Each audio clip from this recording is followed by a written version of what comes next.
Hello, my name is Mordred Viking, and I'd like to welcome you to this new series of Total War 3 Kingdoms, which was very kindly given to me by Creative Assembly, and also the DLC, which is the Yellow Turban Rebellion. In the previous video, which I don't know if I'm actually going to connect to this series, but it's basically a massive overview of all of the different characters that you can play as in this game. So yeah, there's quite a few. We've got the coalition members, Cao Cao, Liu Biao, Sun Juan, Gong Sun Jian, and Yuan Shao. The governors, Kong Rong, Liu Biao, Ma Teng. The outlaws, Zhang Yan and Zheng Jiang.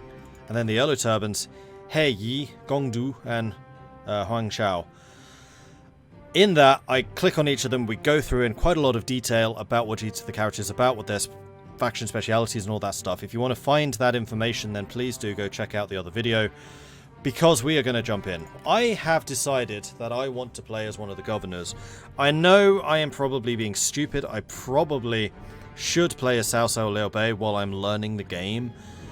But I've had my eye on Liu Biao since they were announced. I really like the sound of this guy. I'm sure that a lot of my long-time viewers will be going, but Mordred, Kong Rong's all about money. What's going wrong with you? Well, actually, Liu Biao is as well, and also like experience and science. Kong Rong also seems a lot more well, no, he seems more advanced, needing to deal with trade influence and research and stuff like that. So I think Kong Rong might be a candidate for a second playthrough, but I think this one is going to be with Liu Biao. Clarity shines the path to peace. Though the Han crumbles, its spirit and legacy endures through its many branches and descendants. Liu Biao holds this lineage closely, serving with an unwavering sense of duty. An accomplished administrator and ever the traditionalist, Liu Biao wishes to preserve the status quo, earnestly hoping that chaos will abate and reason will prevail. Yet times are a-changing, and Liu Biao must find his place, or fade forever into the mists of the forgotten. So, he is a commander. He excels at inspiring friendly troops, but is weaker in melee. Best grouped with retinues of melee cavalry. Well, no. He's got plus 10 satisfaction and then plus 2 public order. His faction specialization is harmony and knowledge. He can get court tutors, which increase character and experience gain, so we'll need to make sure that we make heavy use of those. Unique features, he has access to the infantry of Jing, which are high morale, high armor, spear infantry, and then also the Imperial Defenders, who are polearm infantry, but also have high morale, high armor. He's got access to lodging, which increases character experience, increases income from commerce, so I'm hoping that this means that we'll have higher level administrators than would otherwise be possible. So I'm kind of expecting Liu Biao to be more about provincial wealth, rather than economic trade-related wealth. I mean, there are a couple of other characters who are all about the economy. We've got Kong Rong, who's based up here, and he's all about trade. And then we also have one of the coalition guys, I thought. Sun Jian? Or was it an outlaw? One of them had the Silk Road. I forget exactly which one. Who was another option. Resist the chaos of change. Again. No, I'm not going to. I'm just going to press start. Let's do this. Embers rise, stark against the night. The tyrant Dong Zhuo wields the flames of destruction. Luoyang burns. Chaos ignites as the power of the eunuchs is crushed. In the pyre, the Han falters. Many see their lineage in the fires, and they grieve. Yet these troubles have come before. The world must still turn. Liu Biao will tend to the Empire. He always has. China is in turmoil. The great empire of the Han, stretching back ages beyond counting, is being devoured by corruption. The Yellow Turbans, thousands strong, began raising their banners in rebellion and seizing commanderies across the realm. In response, generals loyal to the Emperor rose up and put down the rebellion,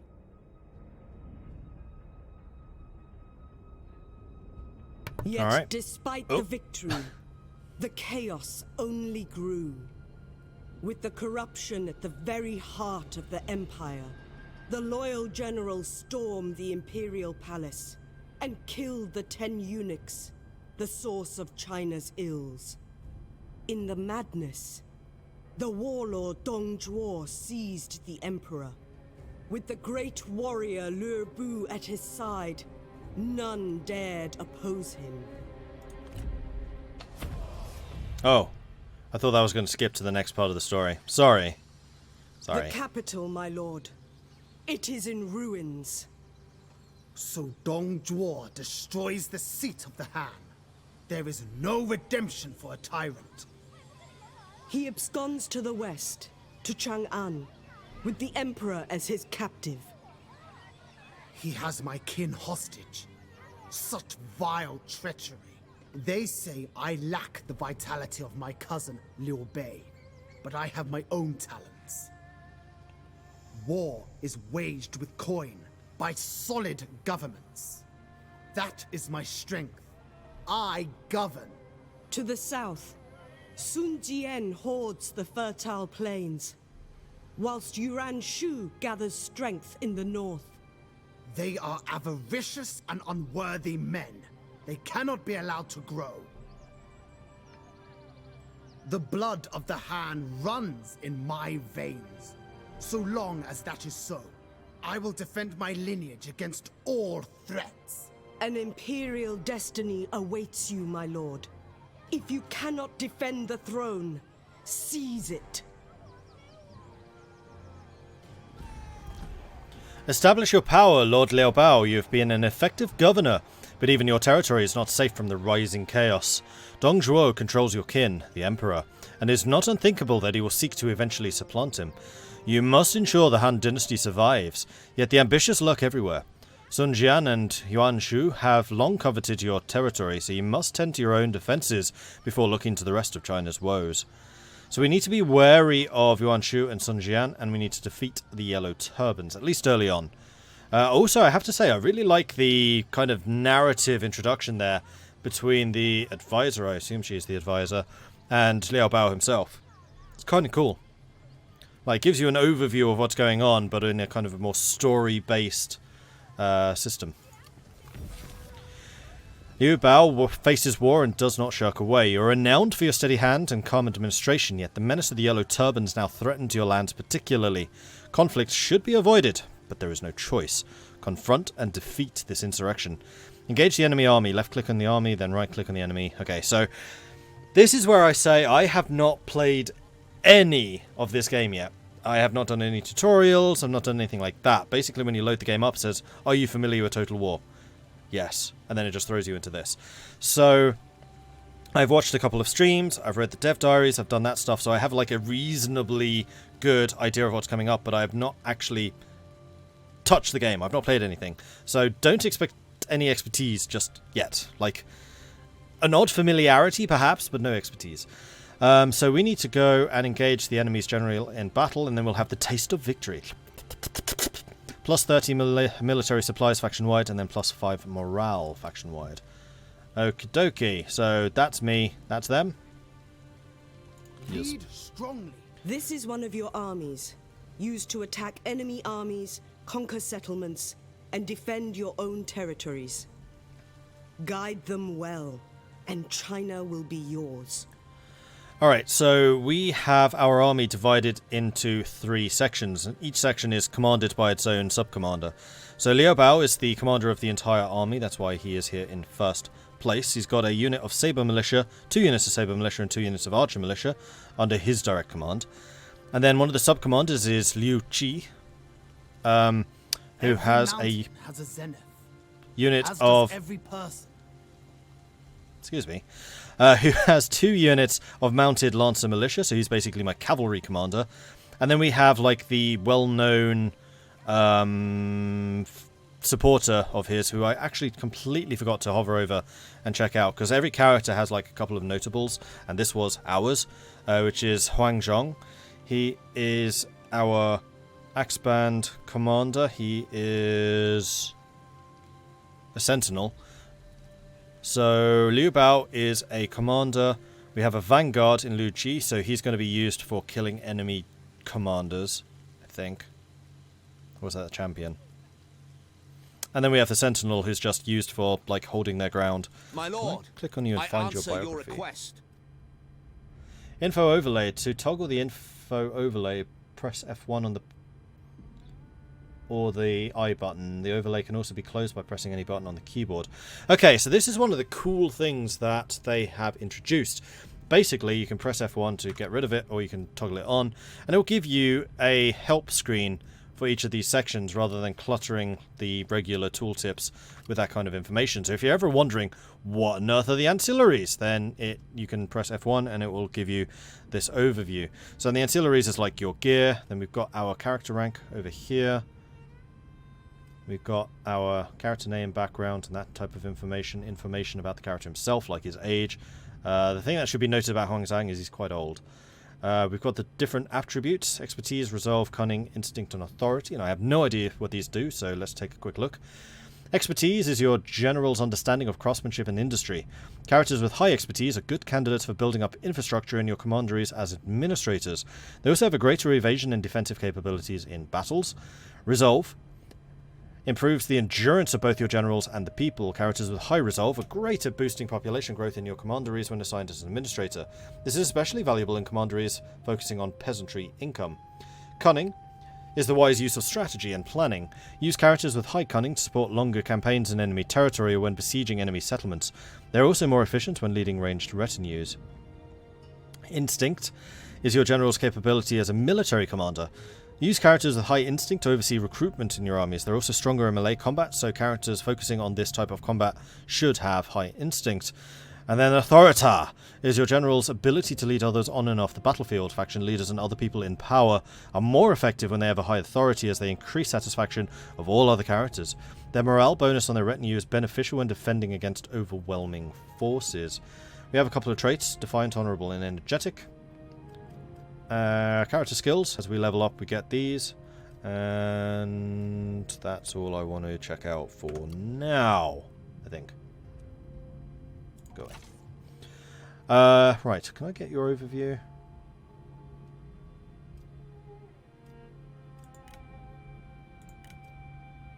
No. Basically it says this is one of the oldest and most honourable generals in China at this point, and he's basically respected by everyone.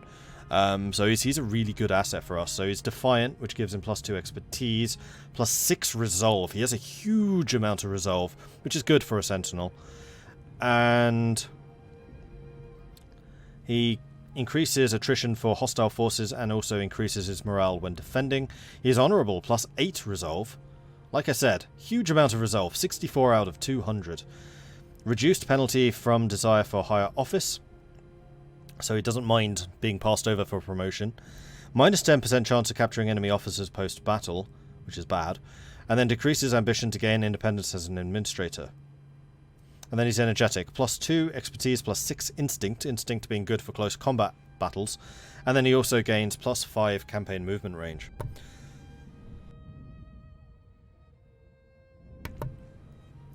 He is currently using the ceremonial sword.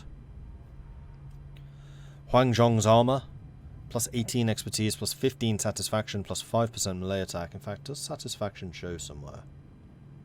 Leaves ripen, blossom and die, as is the way. Liu Biao is an acquaintance. They're not particularly good friends, though. Where is satisfaction shown?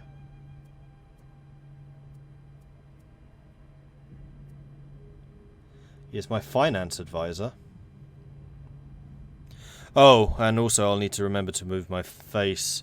Probably when we are in a battle and I remember to do that. We can promote him, which gives him satisfaction, increases title rank and salary, increases his salary, increases his satisfaction, and costs a bunch. But where is his satisfaction?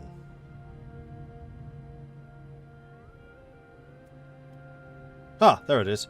72, so because it's a green face, he's pretty chill.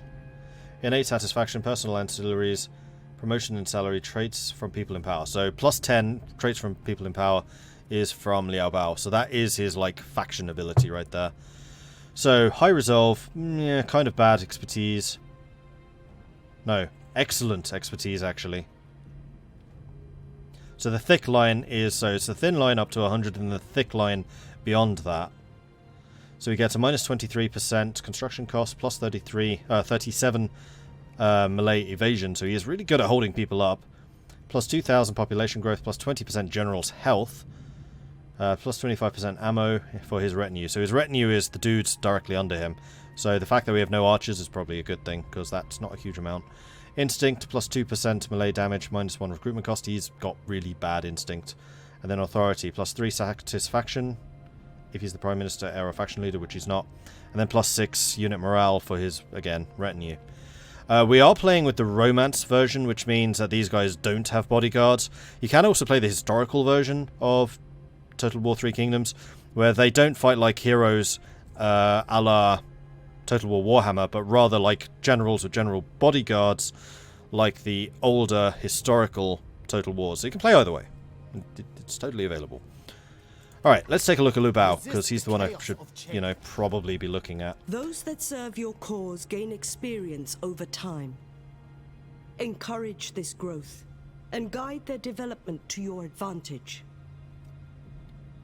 Thank you. So, Liu Biao, Gentleman of the Han.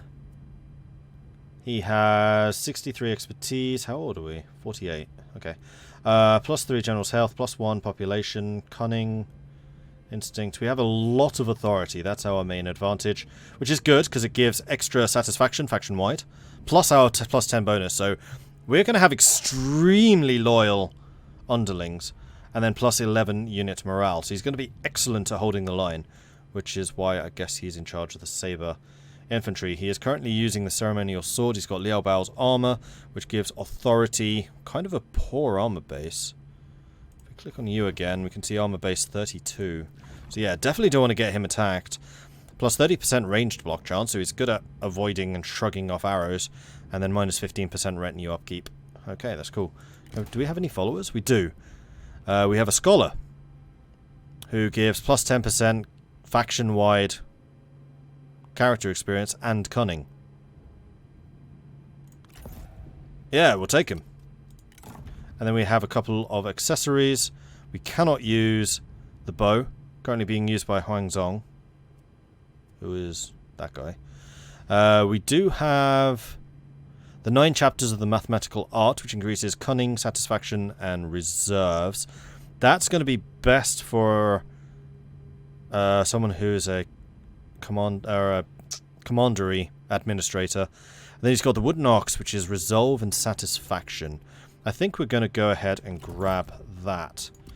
Now, if I zoom out and go to my town... A commandery consists of a capital and its surrounding counties. The capital is the center of administration, and the counties make use of the local resources. So we have just the one province right now, which is Zhangyang. And is it being administrated by anyone? Why should we? No, it wasn't. These are assignments. Isn't assignment an administration?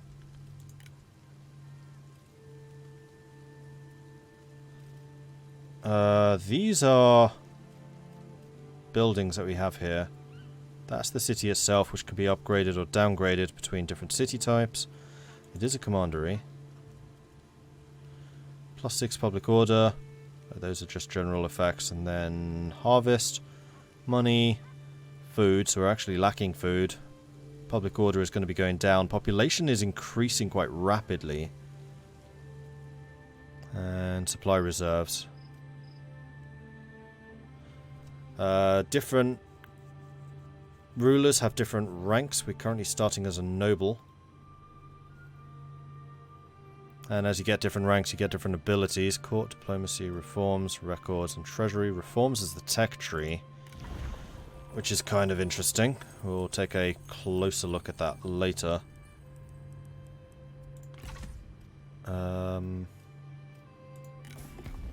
Diplomacy. So this is us. We have a couple of friendly people near us, and then a couple who are definitely not. Yuan Shu and He Yi, in particular. Kai Mao, Huang Zhu, and Dong Zhuo. Actually quite friendly. I thought we didn't like Dong Zhuo. And then the Han Empire, or their remnants. Where is court? There's the court. Aha! Grand Tutor. This is where I was kind of looking for. Administrator. Administrators are your local representatives of Governor Commandery. They will bring unique effects to the Commandery and also increase the maximum number of armies you can field. Administrators can be deployed as generals and lead armies elsewhere, but if they are not generals, they'll only be able to field the garrison within their assigned Commandery. Powerful administrators, especially ambitious ones, may request greater independence. Administrators greatly decrease corruption in their lands. I can't do that because we have the maximum number of administrators already. So Liao Kong is our faction heir. That's us. And then we have 6 family and generals. This is basically our entire pool of people that we can draw upon. The different colours designate their different class. So Lady Kai is a commander. Liao Gui is a vanguard. We have 2 strategists, another vanguard, and then a sentinel. Family tree, we can see exactly who's under us.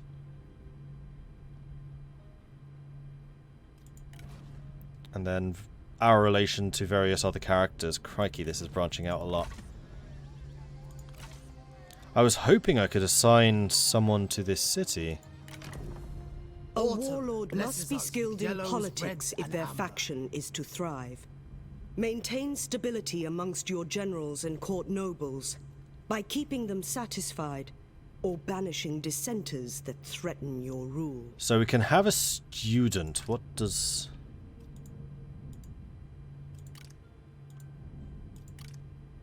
Oh, I see. We can choose who we want to have as the student. Can I get any information about this? No.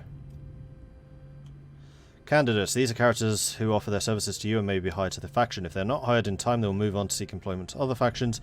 Be mindful of the history. After all, anyone could be a spy for a faction. So you can, like, release people and put them into the candidate pool for other factions. If they get hired and they're still actually in your employ, then they're basically a spy and will do espionage-y stuff. I think I kind of want... Oh, he would have to be removed as the faction heir to become the student.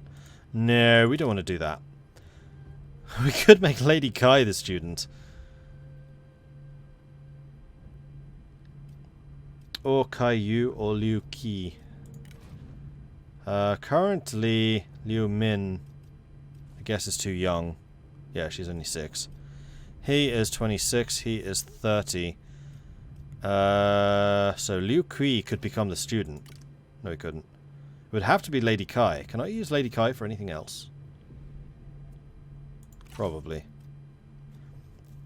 What does it do if you become the student?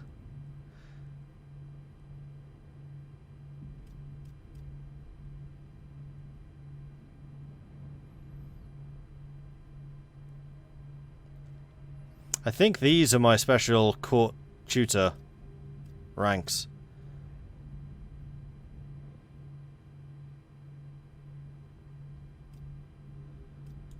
I do want to assign a student, I just don't know who. They have to be between 18 and 35. They gain a salary. Oh, and they gain experience. Okay. Forests project nobility and power. So you've got good cunning, good resolve. You've got good instinct.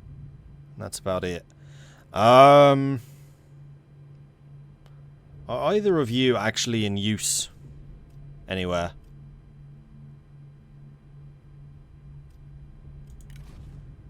Liu Qi is you. You're actually a member of our family. Is that what that means? No. Okay, so that means he's a general. So we will make you a student. You can stay as a general and still be a student. So he's going to gain extra experience while being the general. Then are you one of the ones who's under us here? Aha! Okay. So it's a good thing I did that first. Now we can fight a battle. We have engaged the enemy in battle. Now it is up to you to command your forces and destroy our foes. So we're coming in with 783. They're defending with 241. Expecting a decisive victory. And we are fighting against Yellow Turban Warriors ×2. Alright, so I'm going to press start battle next time, because I love my cliffhangers. Thank you very much for watching. I do hope you've enjoyed this so far. If you have, be sure to hit that subscribe button, because this is over on YouTube, and I need to remember how the YouTube outros work. If you haven't already... Oh, I totally forgot to say, if you're watching this, I'm going to be streaming on Twitch later. So this series will be continuing on Twitch, starting at 5 PM this evening. 5 PM, British summertime. We'll be streaming this. Then basically all the episodes after episode 3 are going to be streamed episodes. So if you want to get a more hands-on, if you want to join us in chat and say hello and ask me questions and any of that good stuff, find me over at twitch.tv/Mordred Viking. That is where I am generally the most active. If you've enjoyed this and you want to add any comments or ask me stuff anyway here, you can do so in the comment section below. Or you can go over to our Discord, which is also linked in the description below.